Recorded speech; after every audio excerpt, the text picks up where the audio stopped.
सवेरे भी अपने को ईश्वरीय सुखों से भरे और रात को भी ईश्वरीय मिलन के साथ विश्राम करें। सवेरे अपने को चार्ज करना ही है स्वमान के द्वारा, योग अभ्यास के द्वारा, मुरली के द्वारा, 5 स्वरूपों के अभ्यास के द्वारा।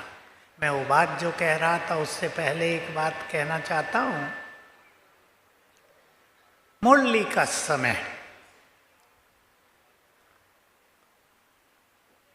कई भाई बहनें सोच लेते हैं मुरली ही तो सुननी है, वहाँ बहन जी सुनाएगी, यहाँ भी कोई बहन जी सुनाएगी मोबाइल पे, ठीक तो है, एब्सेंट तो नहीं लगेगी, मुरली सुन ली हमने।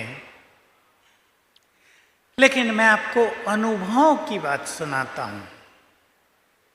सेंटर में आना, यहां आना, माना बाबा की नजर में आना, उसकी एनर्जी को रिसीव करना, बाबा के जो ये तीनों स्थान हैं, ऊपर 2 और नीचे, और बाबा के जो बड़े बड़े बहुत सुंदर सेवा केंद्र या रिट्रीट सेंटर हैं, ये कुछ ही समय में इस संसार में महान तीर्थ के रूप में प्रख्यात हो जाएंगे।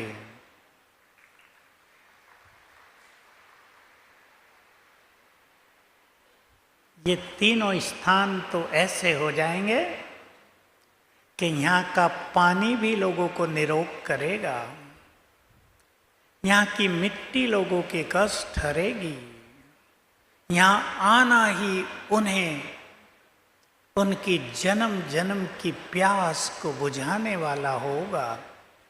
इसलिए घर में बैठकर ही सब कुछ कर लेंगे ये नहीं।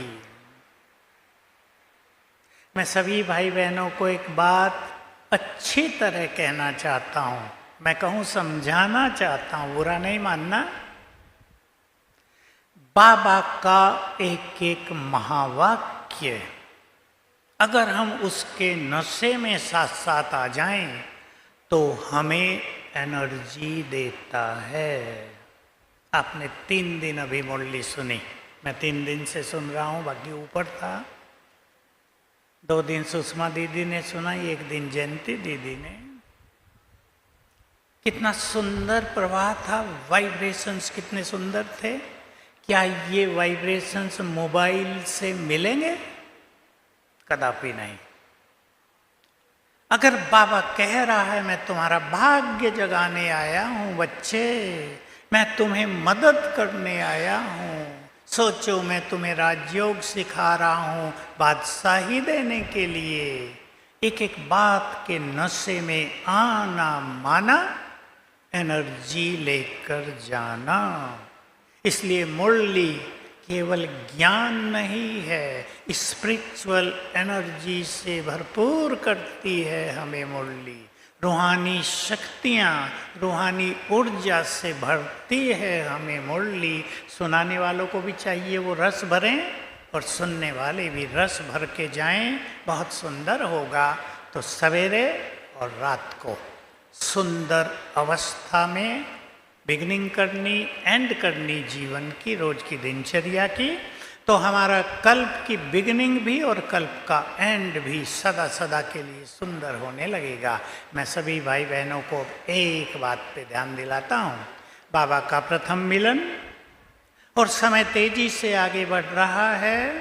कब समय का चक्र पलटा खा जाए किसी को पता नहीं चलेगा। विश्व युद्ध की ओर तो संसार बढ़ रहा है, सब जानते हैं।